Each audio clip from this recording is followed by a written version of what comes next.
پوچھا گیا ہے کہ نماز میں رکوع اور سجود میں دونوں ہاتھوں سے حرکت کرنے سے کیا نماز ٹوٹ جاتی ہے؟ اس میں تفصیل سے حوالے کے ساتھ بتائیں۔ دیکھیں، شریعت مطہرہ نے ہمیں کچھ نماز کے اندر کچھ افعال کی اجازت تو دی ہے۔ آپ نے یہ کہا ہوا ہے کہ رکوع اور سجدے میں دونوں ہاتھوں کو حرکت دینے سے کیا ہمیں تو رکوع میں بھی دونوں ہاتھوں کو حرکت دینا ہوگا اور سجدے میں بھی دونوں ہاتھوں کو حرکت دینا ہوگا، کیونکہ جب ہم رکوع میں جاتے ہیں تو جب ہم نے ہاتھ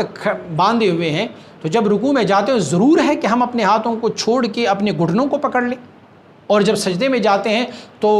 قومے کے بعد جب ہم سجدے میں جاتے ہیں تو ہم نے دونوں ہاتھوں کو پھر حرکت تو دینا ہوتا ہے، یہ الگ بات ہوئی۔ لیکن جس طرف آپ اشارہ کرنا چاہتے ہیں میرے خیال میں وہ عمل کثیر ہے۔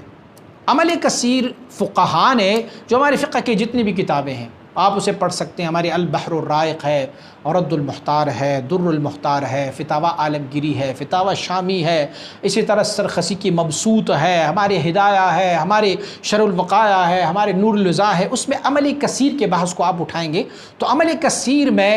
ایک ہاتھ کو بلا ضرورت 3 دفعہ ایک ہاتھ سے کسی فعل کو، ایسے فعل کو جو نماز کے افعال میں سے نہیں ہے، اس کو سر انجام دینا، یہ عمل کثیر ہوتا ہے۔ یا پھر دونوں ہاتھوں کو ایسے عمل پر، ایسے فعل پر جو وہ نماز کے فعل نہیں ہے،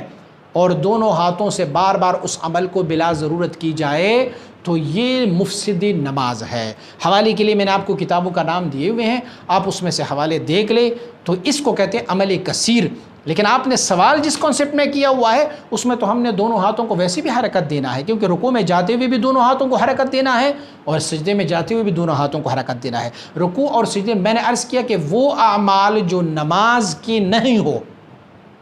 نماز میں وہ نہیں ہو، مثلا خارج کرنا ایک بار، دوسرے بار، تیسرے بار، چوتھی بار، یہ یا تو ایسا ہو کہ بندے کو بالکل اتنا خارج ہو رہا ہو کہ اس کے بغیر ان کو کھجانے کے علاوہ کوئی حل ہی نہ ہو، تو پھر تو چلو فقہاء نے کچھ اجازت دی ہے۔ لیکن بار بار، جیسے کہ کچھ لوگوں کی عادت ہوتی ہے کہ وہ بار بار اپنی داڑھی کے بالوں کو یوں کر کے ہاتھ لگاتے ہیں،